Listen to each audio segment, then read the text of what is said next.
د ذکر بالجار په حواله سره خبره وکړي خو بهرحال دغه سبحان الله په دغه وجه باندې ماته یاد شو چې دا شاته کوم کسان ناس دغه بل خو نه دي چې په چغه باندې سبحان الله نه وایي دغه بل کسان خو نه دي کنه محترمو دغه سبحان الله په قلار او په جهر باندې ویل دا دوه باندې جایز دی په دوه جایز دی په چغه وایي شاته کسان وایي دوه طریقې سره جایز دی جایز به ولې نه چې یو کس بل چاته کنزل کوي دا کنزل دی په قلاره کوي که په تیزه باندې کوي په چغه وایي یار په تیزه کوي که نه نو ځکه کوي چې د بل کس ته تکلیف میلاو شي ځکه کوي چې بل کس ته تکلیف میلاو شي نو ولې به موږ سبحان الله په چغه نه وایي چې دغه منافقینو ته تکلیف ورسي سبحان الله سبحان الله داسې نه کنه سپیکر والا غلی چې د شاته کسان وایي مړی دلته نږدې به چېرته بل خلکو مې په چغه ووایي چې هغې هم واوري چې سبحان الله نور هم په چغه وایي سبحان الله محترمو په قلاره او په تیزه ویل دا دواړه صحیح دي خو کله چې مونږ وګورو فقهاو لیکلی دی چې دغه سبحان الله او دغه الله دا په چغه باندې ویل په بعضې اوقاتو کې افضل دی ولې یریږئ په چغه وایي سبحان الله تاسو وګورئ دا کوم کسان چې وایي چې ذکر بالجار شته او نشته دغه کسانو ته یو پیغام ورکول غواړم محترمو تاسو د کتابونو نه ناخبر یې تاسو څلور واړه مذهبونو نه خبر یې رد المختار راواخله محترمو روح المانی راواخله روح المانی جلد نمبر 16 صفحه نمبر 299 کې لیکلی دی چې ذکر بالجار دا صحیح دی اجمع العلماء سلفا وخلفا على استحباب ذکر الله تعالی جماعتا او غیرها محترمو ذکر بالجار په جماعت سره او افرادن دا دوانه صحیح دي وای سبحان الله په چغه وای سبحان الله موږ سبحان الله په چغه ولې نه وایو چې صاحب روح المانی لیکلی دی بل هو افضل من الاخفاء وای سبحان الله بل هو افضل من الاخفاء بل هو افضل من الاخفاء محترمو بیا دغه باطل را پاسي زما دغه تمنا نه و چې په دغه موضوع باندې گفتگو وکړم خو دغه کابینینو په حکم سره یو څو خبرې کوم بعضې کسان چې علمي میدان بالکل علمي استعداد نه لري لکه دغه خماسیان حضرات چې کوم دی بس دغه طوطي په شان رټ رټې لګولي دا شی شته او دا شی نشته دا شی شته او دا شی نشته دا بدعت دی دا ناجایز دی دا جایز دی دوی په بدعت او په ناجایزو باندې څه پوهېږي بدعت ویلې څه ته شي بدعت دې ته ویلی شي چې په دین کې یو کار موجود نه وي راغلی او ته هغه کوې هغه بدعت دی په دې باندې خو بېشمار احادیث موجود دی علامه عبدالحی لکنوي صاحب نور الله مرقده یو کتاب لیکلی دی یو رساله صباحة الفکر داسې یو رساله د وړوکې غوندې کې هغه رساله کې هغې 40 احادیث د ذکر بالجار په اثبات باندې راوړي دي وایي سبحان الله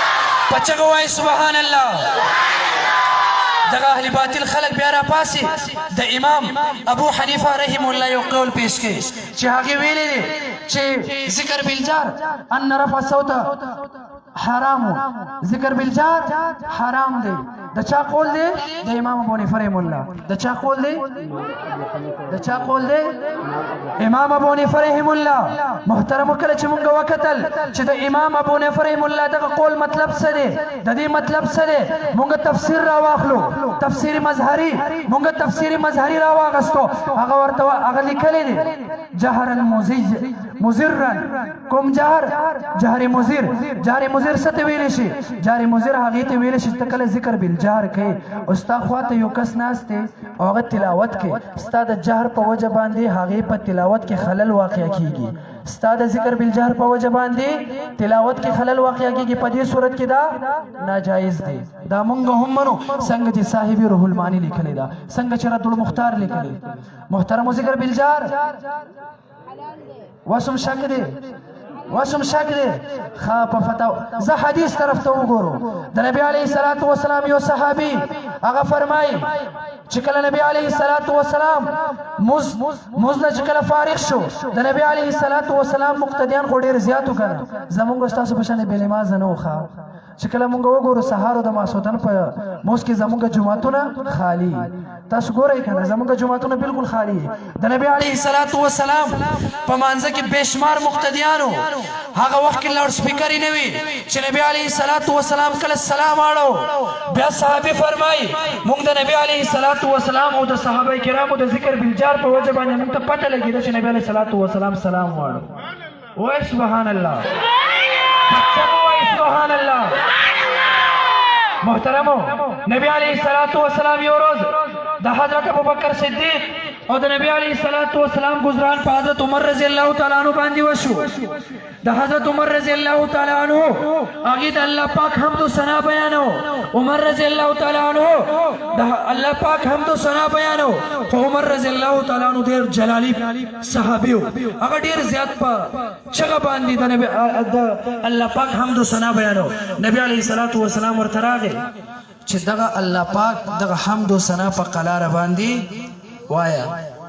دغه خماسیان حضرات بیا دلیل کې پیش کړي خو موږ چې ورته وایو چې دغه روایت ته دلیل کې پیش کړي مزید دې کې لاندې نور وګوره کنه چې نبی علیه الصلاۃ والسلام څه فرمایي بیا نبی علیه الصلاۃ والسلام د ابوبکر صدیق رضی الله تعالی عنہ ذکر وګوري ابوبکر صدیق رضی الله تعالی عنہ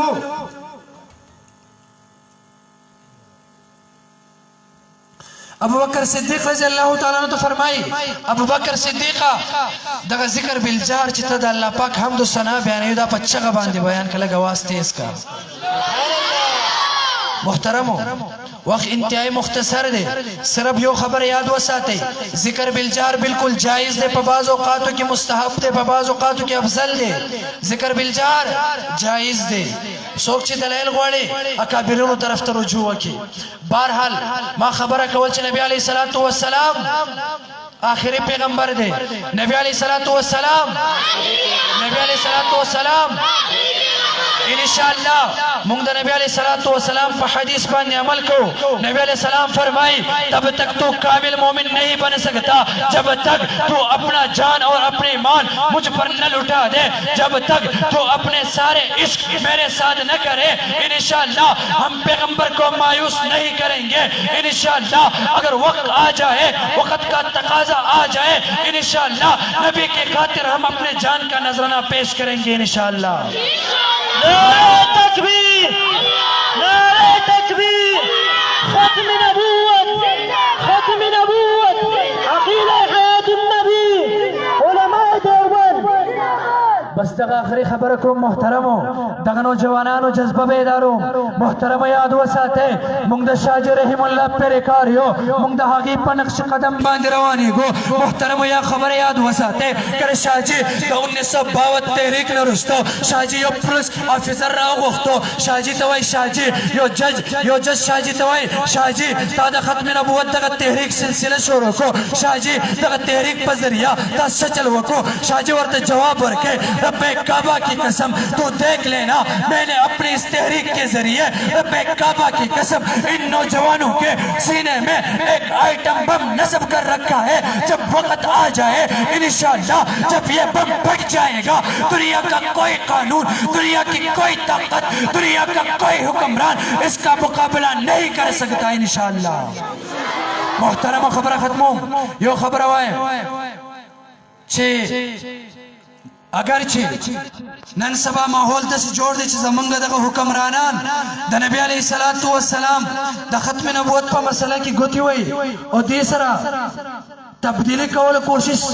کوي په دغه سټیج نه دغه مسلمانانو دغه پیغام دغه حکمرانانو ته رسول غواړم ارے سن لو چاہے آج اس محفل میں پی ٹی آئی والے موجود ہو چاہے آج اس مجلس میں مسلم لیگ والے موجود ہو چاہے آج اس مجلس میں نیشنل والے موجود ہو، لیکن رب کعبہ کی قسم ان کے ان جذبات کو دیکھ کر میں یہ فیصلہ کرتا ہوں، جب بھی کوئی ختم نبوت کے مسئلے کو چھیڑے گا، چاہے پی ٹی آئی والا ہو، چاہے مسلم لیگ والا ہو، انشاءاللہ ہم محمدی کے امتی ہونے کے ناطے انشاءاللہ اپنے جان کا نذرانہ پیش کریں گے انشاءاللہ. پچھا ہوا انشاءاللہ لکسبا پچھا ہوا انشاءاللہ. دا کیمرہ والا تو آیا کیمرہ آپ ہوتا ہو کہ دا مسلمانانو جذبہ ہو گو رہے لاسونو اچت کے دوانا لاسونو اچت کے اور دس لہرہ ہو کے دا ختم نبوت دفارہ انشاءاللہ اپنے جان کا نظارہ پیش کریں گے. نعرہ تکبیر، نعرہ تکبیر. قادیانیوں کا جو یار ہے، قادیانیوں کا جو یار ہے، قادیانیوں کا جو یار ہے. محترم بس خبر ختمو اے دا محمد امتیانو نندگ پیغام ورکو انشاءاللہ ختم نبوت کے لیے. تو چاہے اپنے گولیوں سے ڈرائے، تو چاہے ہمیں ہتکڑیوں سے ڈرائے، تو چاہے ہمیں قتل کی دھمکیاں دے، رب کعبہ کی قسم تمہارے یہ دھمکیاں، تمہارا یہ ڈرانا ہم اپنے پاؤں کے نیچے رکھ کر اس کو رگڑ کر ہم یہ پیغام دیتے ہیں ختم نبوت کے لیے ہمارے جان بھی حاضر اور مال بھی حاضر. محترمو کیمرہ والا بیاتا ہو کہ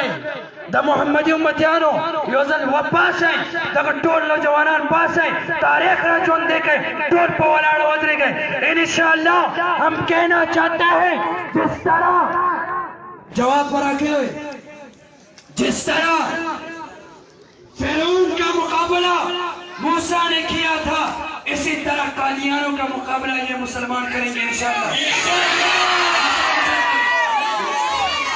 محترمو جب فرعون آیا موسیٰ نے فرعون کو ختم کیا، اسی طرح ہم قادیانیوں کے یار کو بھی ختم کریں گے انشاءاللہ. اب وقت آیا ہے محمدیوں کا، اب وقت آیا ہے